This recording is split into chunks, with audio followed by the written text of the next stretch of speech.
Hello, I'm Ethan Bates. Hello, I'm Logan Firkins. Welcome to the premiere edition of the Hornet News Network.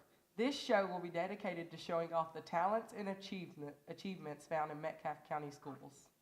We plan on bringing you interviews, updates, and so much more throughout the coming school year. In today's edition, we're going to interview Mr. Peter DeStefano, Athletic Director of Metcalfe County High School. Hello, we're here with Mr. Peter DeStefano, Athletic Director for the Metcalfe County School District. Welcome, Mr. DeStefano. Well, thank you, Ethan. Nice to be here. I'm glad to have you here. So first, I thought we'd start off this interview asking you, what exactly is it that an athletic director does? Well, basically, I run all the athletic contests, make sure I have gatekeepers, make sure that we have concessions at all the games, order all the concessions, make sure we have officials, make sure that we have transportation for all the teams leaving and going other places, make sure that if a game gets canceled, the social media finds out, parents find out. I have individual coaches meetings. We talk about expectations, we talk about rules for the school, talk about academics. I make sure everybody's CPR certified. Or how are we doing? I make sure that everybody takes their clinics, make sure everybody is certified according to the state with the online health and first aid safety, created plans for emergency procedures in case something happens at a sporting event, who contacts whom. We also do where our AED machines are and make sure that we're certified with all those. And those are just a few things that I get to do. Well, it sounds like you keep the entire district running smoothly. Well, not really, but just athletics, hopefully. Huh. So, why don't you tell some of the viewers out there who might not know what kind of sports teams we have here in the district? Well, we have 17 different teams, and amongst those 17 different teams, also some like basketball, for example, or football. They'll play some JV and they'll also play some freshmen. Right now we have football going on, cross country's going on.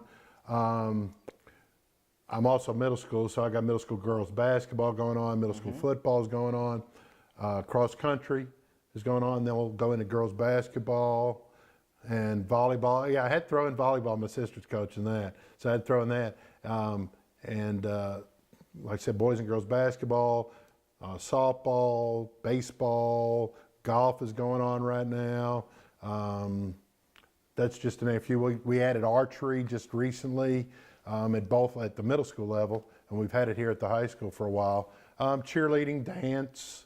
I hope I didn't leave anybody out. Tennis is also in there. I'm good. Your cameraman's giving me some good pointers there. He's swinging the racket and the club, so helping me out. But we've got a lot of sports, and it's kind of hard to keep track when you're not in that particular season. You just kind of go season to season, and then you know what you're in. But we have 17 different sports, and cheerleading and dance is included. A lot of variety there. Yes. All students get. Everybody can get involved. I know archery's pretty popular with a lot of kids. Something for everyone. So now let's talk about you.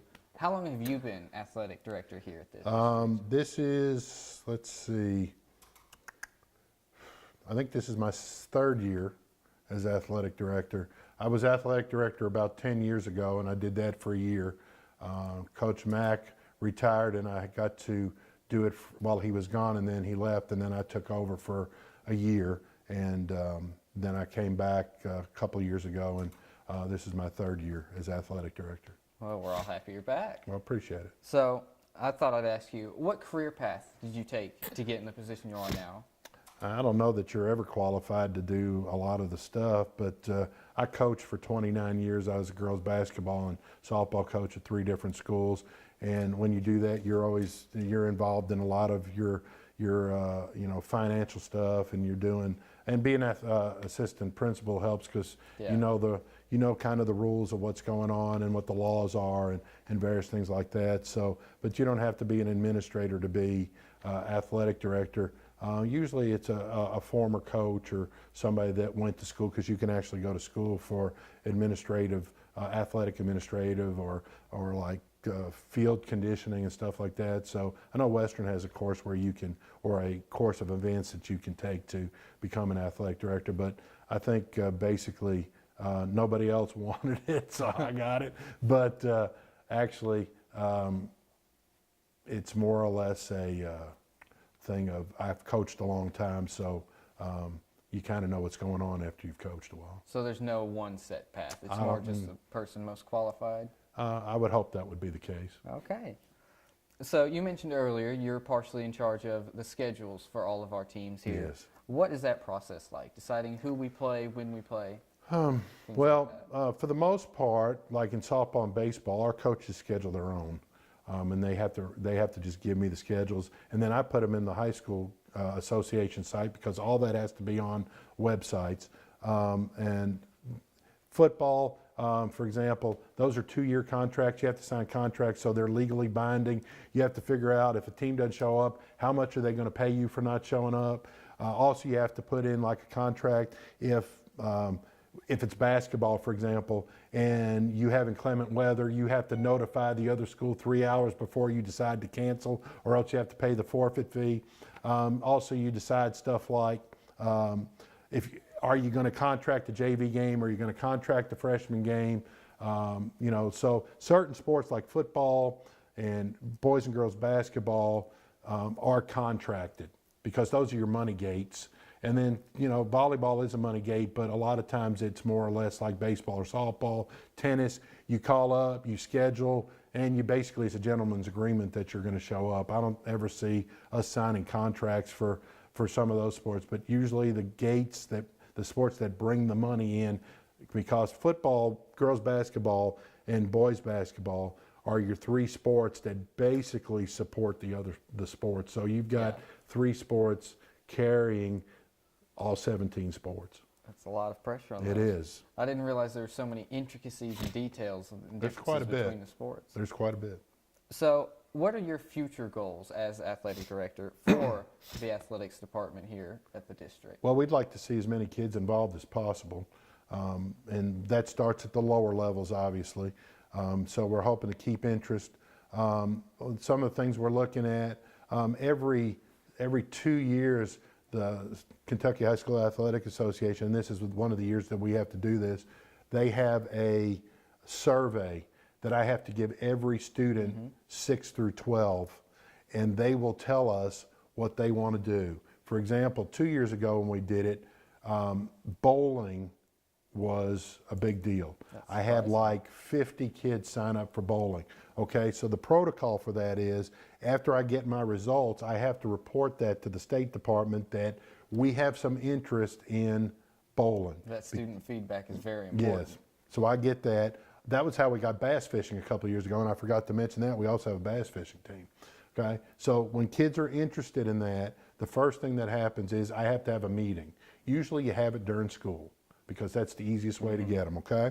So usually, of course, everybody wants to get out of class, so your entire student body comes to the bowling meeting. Yeah, got to sort out who actually wants to be there and who's So just in usually class. that's the first meeting that you have because you're required to have a meeting and then follow-up meetings. Then it gets a little more difficult for the kid and the parent because if you actually want to play, at 5 o'clock the next week I'll have a meeting. And those 400 kids usually are pared down to about 10. Yeah. Okay, however, in this bowling case, we had 50 kids sign up originally. When I had the meeting, nobody showed up. Waited around 20 minutes, documented that for the state, and then I had to have a follow-up meeting. Nobody showed up then, so I have to document my time. Once I turn that into the state, they say, okay, you tried, because that's what I'm supposed to do. Yeah. I tried, nobody showed up, you don't have to have bowling this year. Okay. Well, for our final question here, what new teams are you hoping to add to the district's resume in the future? Well, I would like to see, once again, I'd like to see us get bowling. I think that's important. I think that's something that a lot of kids do. I know they'll go to Ralphie's or Highland Bowl, and I know they want to do that. So I'm looking at, that would probably, if I'm guessing that will be our next sport. I think we're going to have interest this time, and I think kids will actually show up. I've actually had some parents ask me when the next survey was coming out so we could actually have kids go, and that's really popular. That's the sport that a lot of the area schools have already added within the last year. So I expect that we're going to end up having bowling. I'd really like to see us get enough kids in the program where maybe, like football has a freshman team and a JV team and a varsity team, and basketball already has that. Volleyball, we just added a freshman team. It's the first time we've had a freshman volleyball team in school history, so we've had enough of that. And even though we've got some middle school kids playing, that's still good. And I'd like to see our baseball and softball teams have freshman teams too. It's all very excited. Well, thank you very much, Mr. Well, Stefano, thank for you, joining Ethan. us here I and being appreciate the that. first official guest here I'm on the honored. Hornet News Network. I'm honored. I'm honored to have All you right, here. thank you.